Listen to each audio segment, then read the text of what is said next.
The three-judge panel is being criticized by American Idol viewers, and it is now being questioned if all of them are required. With the exception of Season 8, there have nearly always been three judges. Kara DioGuardi entered at that point as the fourth judge, but things did not work out. So, should the show continue to have three characters or should it scale back? For more information, continue reading.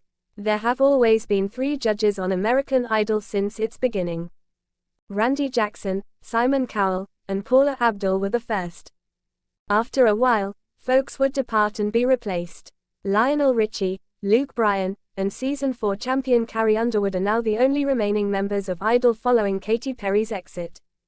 Viewers' opinions of Carrie have been mixed. Some love the former star, while others are over her.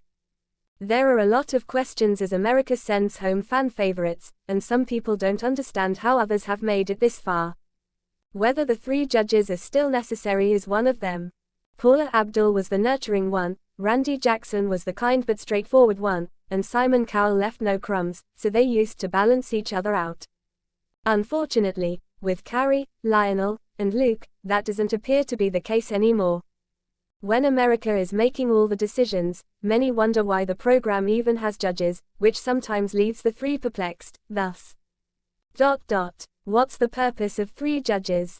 Do they make any decisions at all? You can tell that the judges didn't agree with America's choice at the end of the last week, i.e., Matty was chosen over Philo, who sang with great character and color, whereas Matty is a weekly template of raspiness. Although the judges have been there to help the contestants get to Hollywood, this is a legitimate question. They then provide feedback to assist them get better and perform at their highest level. In addition, American Idol eventually depends more on the votes than anything else. Do American Idol viewers think the judges are worthless now that the top competitors have left? Or do they think Lionel Richie, Luke Bryan, and Carrie Underwood are good for the show? They have no influence on what America says or does, thus this is a legitimate issue. Some people think that the judges' diverse musical tastes are a benefit. Having three judges allows the competitors to be guided by three individuals from various genres.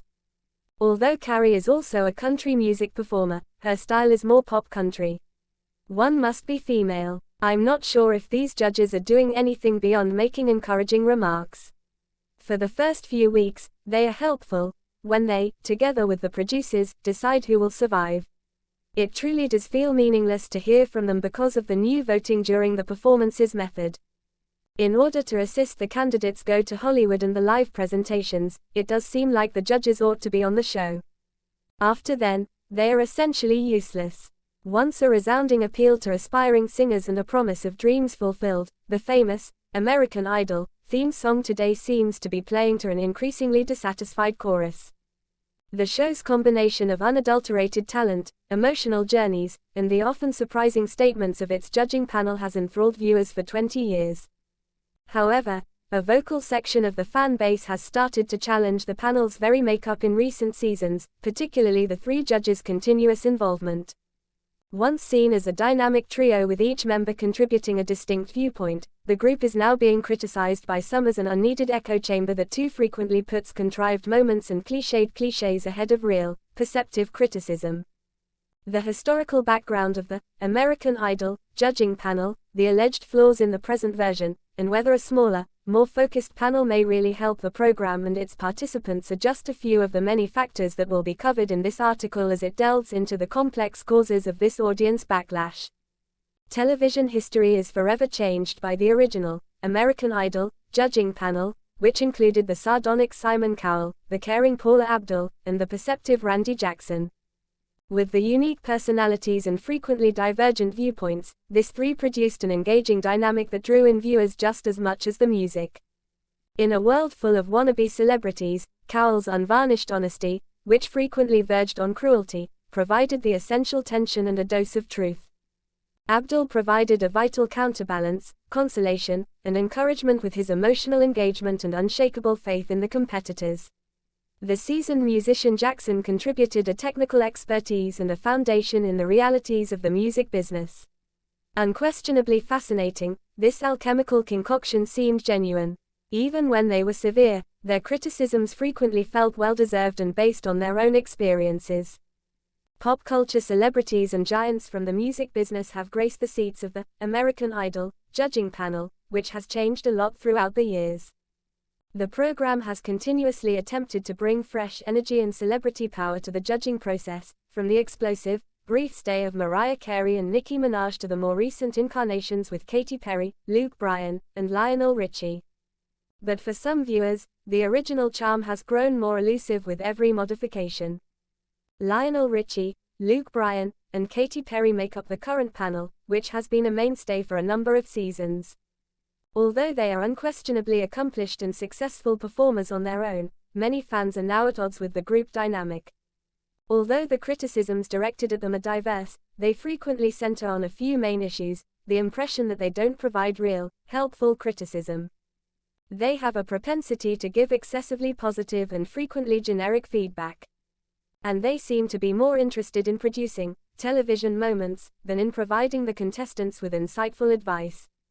The apparent excess of praise, especially for performances that are obviously suffering, is one of the most common grievances.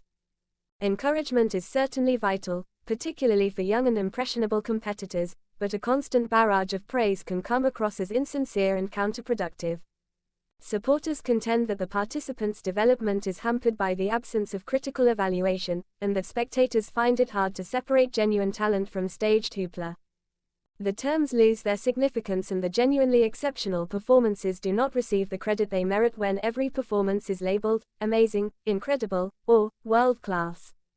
In addition, the criticisms themselves are frequently criticized for being repetitious and ambiguous.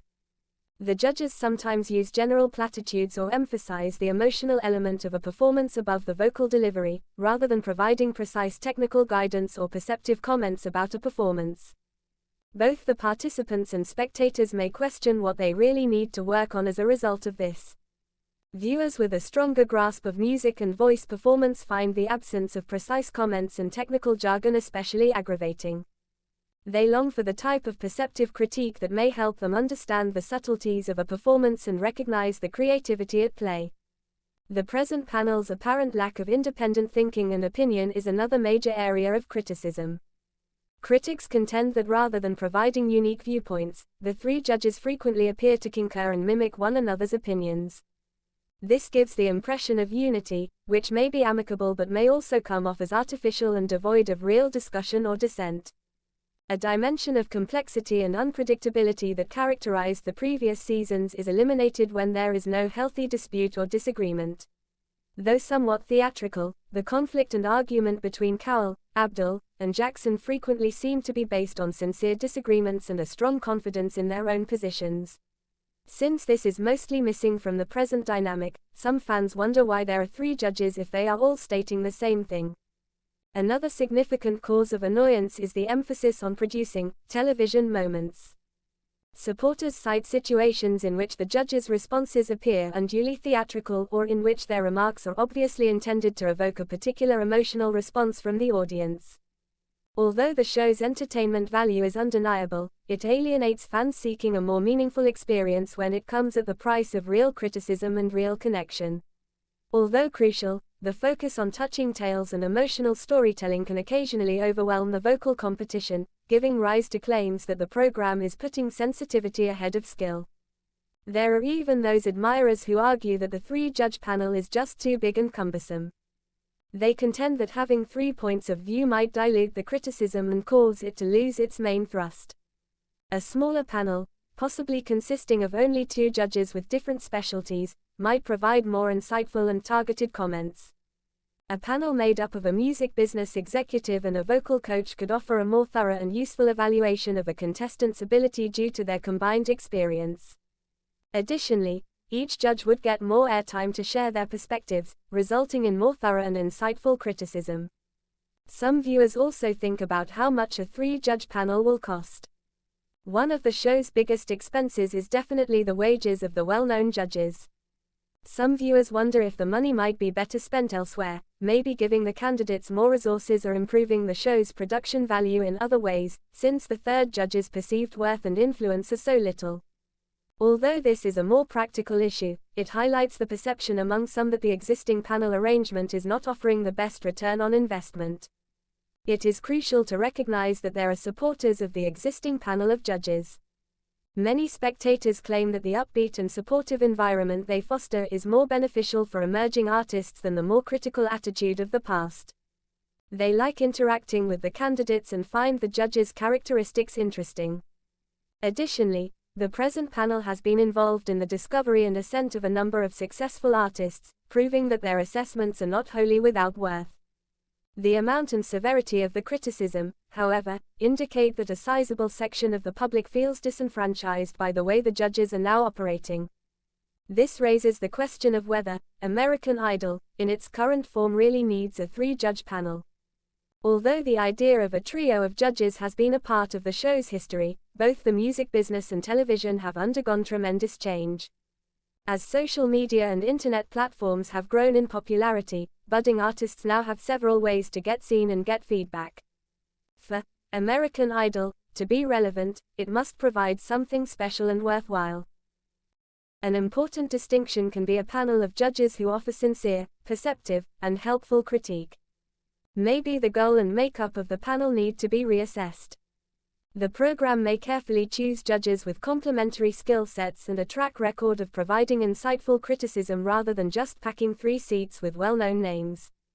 A songwriter with a knack for melody and lyrics, a voice coach with extensive technical knowledge, and a music business executive with an eye on the latest trends may make up a strong and productive panel. By doing this, the emphasis would shift from personality to content and skill.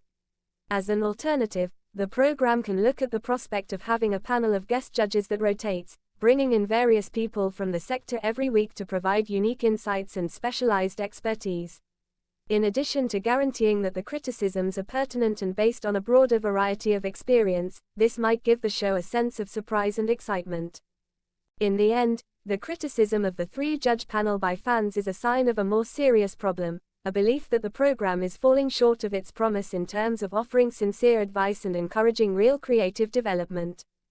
American Idol is fundamentally a competition that seeks to identify and develop talent, even though entertaining is crucial. A key element of that process is the judging panel, which damages the show's credibility and alienates viewers when it is thought to be ineffectual or to prioritize staged moments over insightful criticism. Even though the current American Idol judging panel is clearly made up of gifted people, it has turned into a source of annoyance for fans. Many have questioned if a 3-judge panel is really necessary because of the seeming lack of real criticism, the excessive amount of generic applause, and the sense of a contrived dynamic. Addressing these issues and even reassessing the composition and goals of its judging panel might be essential to American Idol's long-term success, as well as to winning back the confidence and fervor of its devoted fan base as it continues to negotiate the always-changing television environment. Instead of a mounting tide of criticism, the famous theme song should be played to a chorus of applause. The willingness of American Idol to pay attention to the opinions of its most ardent viewers and make the required changes to guarantee that its judging panel is not just present but actually indispensable may determine the show's future.